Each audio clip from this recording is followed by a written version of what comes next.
No flag, no signal, no radio waves. Just a rusted shadow drifting silently across the Red Sea, a place known as the world's powder keg. And it's heading straight toward a symbol of American might, the USS Gerald R. Ford, a 100,000-ton supercarrier equipped with the most advanced combat technology on Earth. No one knows where the mysterious vessel came from. No one knows what it's carrying. At first glance, it looks like a battered old fishing boat worn down by the sea. But in deadly waters like the Strait of Hormuz or the Red Sea, nothing is ever accidental. The real threat lies in how it moves cold, deliberate and completely outside the rules of maritime conduct. It's not fishing. It's not fleeing. It's watching. As if it's measuring the heartbeat of the American warship, testing reactions, probing weaknesses. And when the enemy attacks with silence, it's no longer a boat, it becomes a war experiment. On board the Ford, there are no alarms, no gunfire, but every eye is locked on the target and every finger rests on the trigger. One wrong blink and this sea could erupt into fire. So what is this ghost ship? A decoy, a disguised sensor array, a floating spark designed to provoke US firepower, or worse, a biological bomb drifting toward thousands of lives. In a world where wars begin with silence, the question is no longer if it will strike, but when. Join me in decoding this nightmare before it becomes reality.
Morning on the Red Sea.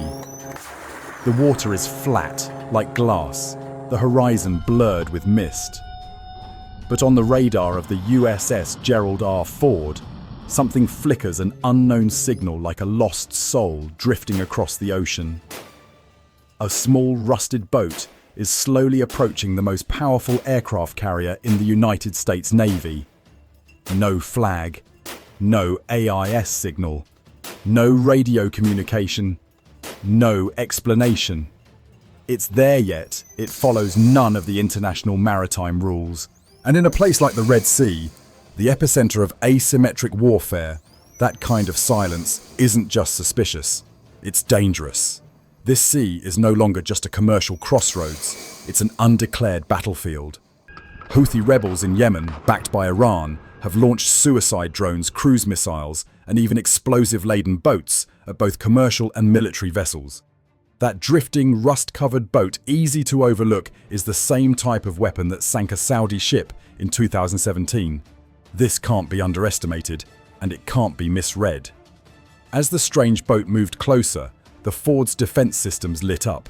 MH-60R Seahawks roared to life. The combat room shifted into kill mode.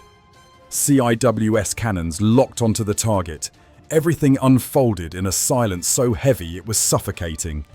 No one fired a shot, but every finger was already on the trigger. No fishing gear, no sign of distress, no mayday call, no movement on the deck. Not close enough to force engagement, but not far enough to be ignored. It drifted forward, as if guided by an invisible hand calculating every nautical mile. No one said it out loud, but everyone on board knew the Navy had seen this before. UAV attacks, suicide boats, remote-controlled decoys. They all started the same way, with something small, quiet, seemingly harmless, drifting closer. Every time someone ignored the signs, there was a price to pay. Now the question isn't, is this a threat? It's who's behind this shadow, who's testing the US Navy's response.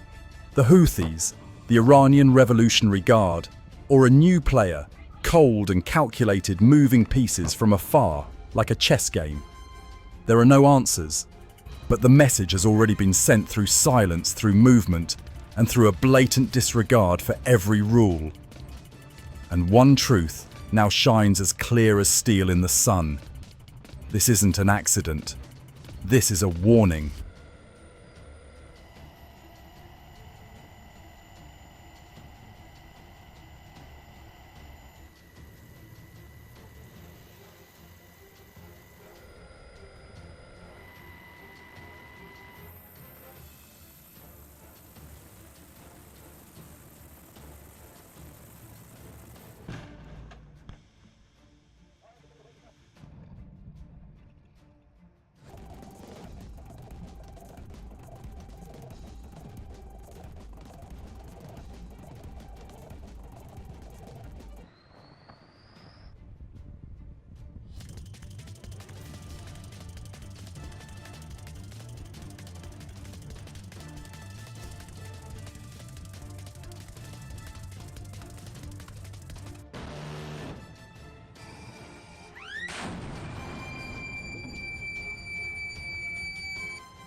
A red dot blinked on the radar screen, small, seemingly harmless.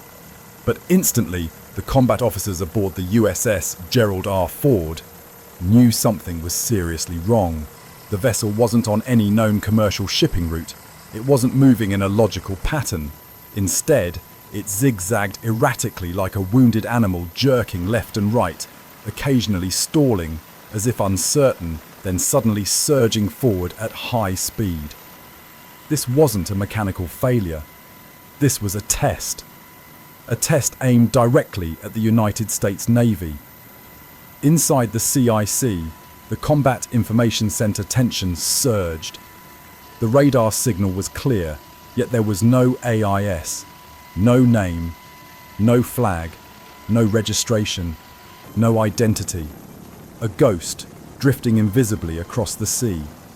And in an era where every ship is tracked and tagged, that kind of anonymity is no longer an anomaly, it's a threat. To the battle-hardened eyes on board the vessel's movement was unmistakable, the kind of behavior seen in surveillance operations, jamming tactics, or dry-run attacks.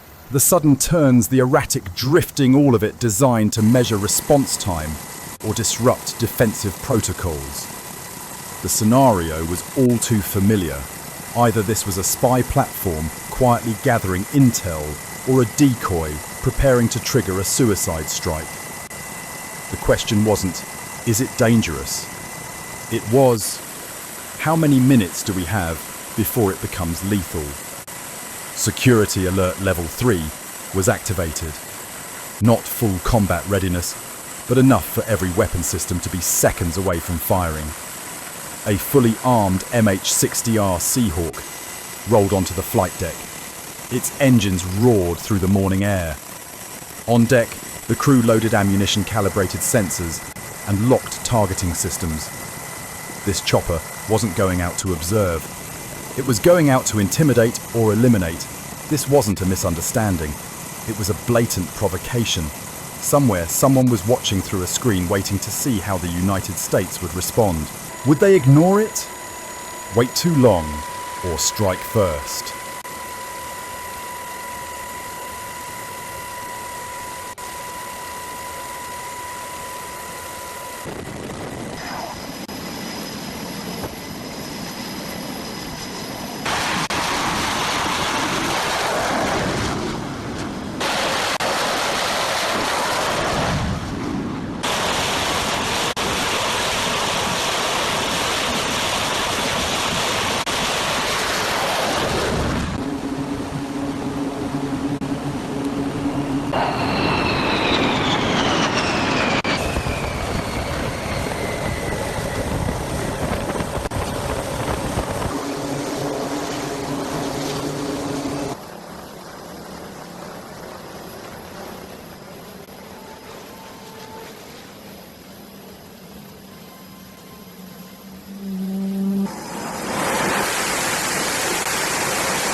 The MH-60R Seahawk tore through the morning sky, skimming just above the waves like an arrow carrying a deadly warning.